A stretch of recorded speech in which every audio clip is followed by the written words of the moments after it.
De toda la vida, Java ha tenido la palabra clave switch para poder fabricar una sentencia switch, que es un tipo de sentencia condicional donde nosotros podemos establecer un árbol de decisiones y hacer que se ejecute código en función del valor de una variable. Nosotros en un switch únicamente lo que hacemos es establecer una variable, como por ejemplo la i en este caso, o algo que queramos evaluar, y luego en un bloque de case lo que hacemos es que le ponemos case y luego un valor, y si lo que hay entre paréntesis vale lo que hay en lo del case, se ejecutan las líneas de código que hay justo debajo de ese case. Por ejemplo, case 0 quiere decir que si i en este caso vale 0, se va a ejecutar este código. Si case 1 quiere decir que en caso de que esto valga 1, pues se ejecuta lo que hay debajo de case igual a 1. Y si case 2 está ahí, pues quiere decir que si i vale 2, se va a ejecutar lo que hay justo debajo de ese case 2.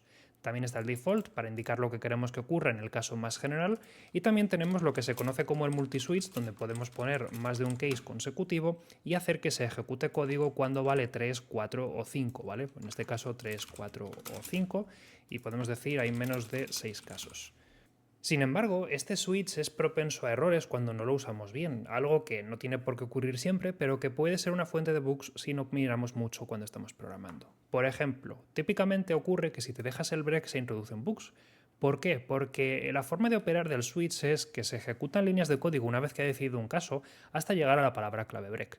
En este caso, por ejemplo, si hacemos que cuantos valga igual a 0, lo que va a ocurrir es que se van a ejecutar estas dos líneas de código porque primero se asigna la variable msg a esto, luego se hace un println, luego llega el break, por lo tanto sale fuera de ese switch y finalmente se imprime lo que le hemos asignado a la variable.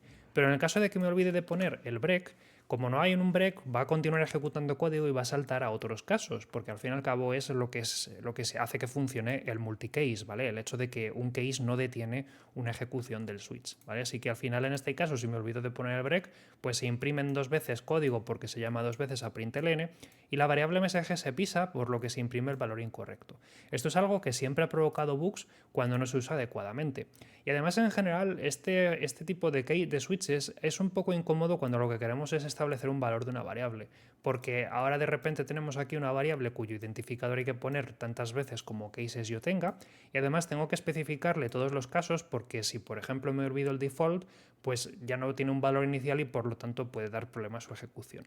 Por eso hay mucha gente, hay algunas personas un poco vociferantes que han pedido la eliminación del switch, que no se programe con switches, que a mí me parece llevarlo un poco al extremo. Y tal vez a Java también le parezca un poco llevarlo al extremo, y por eso en la versión 14 introdujo una forma alternativa de trabajar con switches que evita muchos de estos problemas, y que es la que os voy a contar en este vídeo, que es el Switch Expression. Switch Expression recibe ese nombre porque puede ser utilizado para fabricar expresiones, ¿vale? Las expresiones es, por decirlo así de forma vulgar, lo que hay a la derecha del igual, ¿vale? O lo que hay a la derecha del return. Son valores que podemos asignar a variables. Así que sí, podemos empezar a usar la palabra clave switch para directamente asignar algo a una variable en función de más de un caso condicional. Como un ternario, pero mejor escrito y también más flexible. Sin embargo, vamos a ver en primer lugar el caso más simple. Yo puedo establecer un switch moderno para testear esta variable i si utilizo la palabra clave switch, le pongo eso que quiero testear entre paréntesis y luego le pongo entre llaves los casos, ¿vale? De momento no he hecho nada nuevo. La novedad está justo en lo que viene después de ese case, porque en vez de poner un dos puntos, lo que haré es poner una flechita, ¿vale? Con el símbolo menor y con el símbolo, menor, con el símbolo guión y con el símbolo mayor que, ¿de acuerdo? Una flecha en formato así.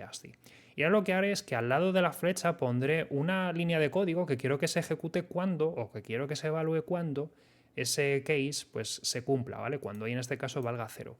Y atención aquí al número, una línea de código o una sentencia o una expresión, solo puedo poner una única cosa, no más de una. Por ejemplo, system.out.println no hay datos, pero no puedo poner más de una así a primera vista.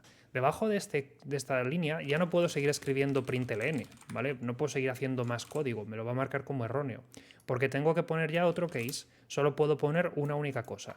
Así que esto nos permite crear mapeos un poco más elegantes porque puedo decir cuando x valga 0 haz esto, cuando x valga 1 haz esto, cuando x valga 2 haz esto, ¿vale? De una forma mucho más directa. Por ejemplo, println hay un caso o hay un dato.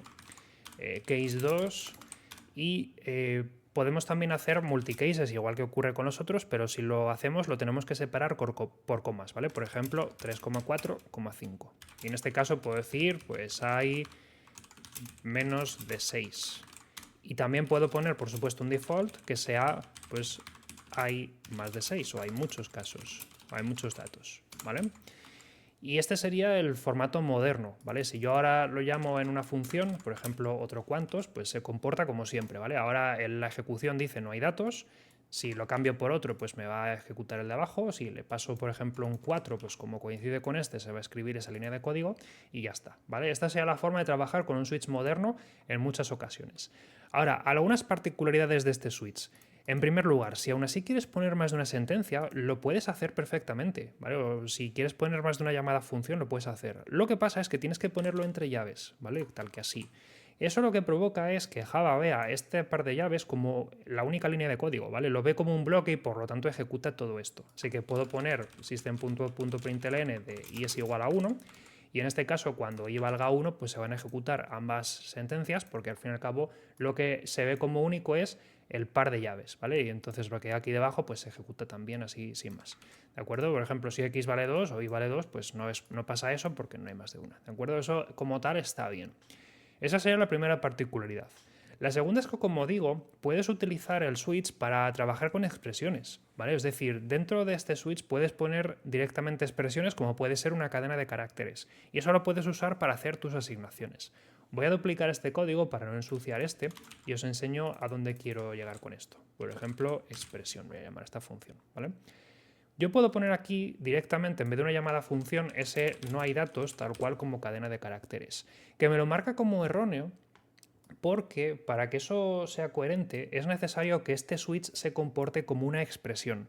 Y la forma de hacer eso es ponerlo como parte de una expresión, es decir, ponerlo como parte de una asignación, por ejemplo, string msg es igual a switch, código que la primera vez que lo ves pues te resulta un poco sorprendente, pero con esto es legal, ¿vale? O, por ejemplo, como parte de un return, siempre y cuando el tipo coincida, ¿vale? Ten en cuenta cuando hagas esto que hay que ponerle un punto y coma después del switch, ¿vale? Que luego yo siempre digo, ¿por qué no funciona? Y es porque me he dejado el punto y coma, ¿vale? Recuerda ponérselo. Y luego, evidentemente, en este caso es necesario que el sistema de tipos cuadre. Así que este switch, como ahora forma parte de un return, tiene que tener todo cases que devuelvan un string, ¿vale? Entonces no vale ahora poner println porque println es una función que no devuelve string, ¿vale? Ahora todo tiene que ser expresiones, ¿vale? Como por ejemplo tal cual una cadena de caracteres ahí metida a palo seco, o puede ser una llamada a una función siempre y cuando devuelva un string, ¿vale? Por ejemplo, vamos a poner este value of, ¿vale? Se puede hacer porque esta función devuelve string, así que cuela perfectamente, ¿vale? Pero tiene que tener siempre un tipo ahí. Me llama mucho la atención que este case no esté fallando porque técnicamente hablando no devuelve nada, pero ahora os cuento cómo podéis hacer para devolver una expresión cuando tenéis llaves, ¿vale? Pero a eso quiero llegar, ¿vale? Tiene que ser algo que devuelva string o tiene que ser directamente un string puesto a palo seco. Y por supuesto, si lo hacéis con números también puede ser, ¿vale? O sea, podéis hacer un switch que devuelva números o que devuelva objetos personalizados, lo que queráis, ¿vale? Pero tiene que ser siempre coherente, ¿vale? En este caso, pues hay muchos casos. Y aunque no está fallando... Ah, vale, es que no se ve muy bien, pero aquí está en rojo. Vale, bueno, pues os digo, si hacéis un bloque, la forma de darle el valor de retorno es con una palabra nueva, que es la palabra yield, ¿vale? Como en otros lenguajes que también la tienen. Y aquí directamente pues devuelves ahí un dato, ¿vale? Y así puedes directamente devolverlo, ¿vale? Voy a hacer la prueba para que lo veáis, ¿ok? O sea, voy a asignar esto a una variable y voy a hacer... la función me dice y el mensaje para que veáis que funciona exactamente igual, ¿vale? Ahora voy a ponerle 2, por lo tanto, pues se va a devolver esta expresión, la función me dice hay los datos, puedo hacerlo con un 4, no hay problema, la función me dice menos de 6 casos, y si pongo el 1, lo que va a ocurrir es que se va a devolver lo que hay en el yield, pero se van a ejecutar esos printlns adicionales porque al fin y al cabo he puesto un bloque, ¿vale? Pero lo importante aquí es la palabra clave yield, que es lo que dice lo que devuelve. Y esa es la razón al fin y al cabo por la cual se denomina switch expression, ¿vale? Porque al fin y al cabo pues puedes trabajar con expresiones con ella, ¿vale? Esto como tal puede simplificar tu código, pero también ten en cuenta que los switch expressions te valen para cosas como los pattern matching que han metido en las últimas versiones de Java. Algo que quiero contar más adelante en otros vídeos para no alargar este y que ha permitido flexibilizar mucho el lenguaje y llevarlo a cosas que por otra parte han copiado de Kotlin básicamente y de otros lenguajes de nueva generación, pero que sin embargo permite escribir código Java mucho más moderno. Pero que te contaré más adelante en otro vídeo para no alargar este.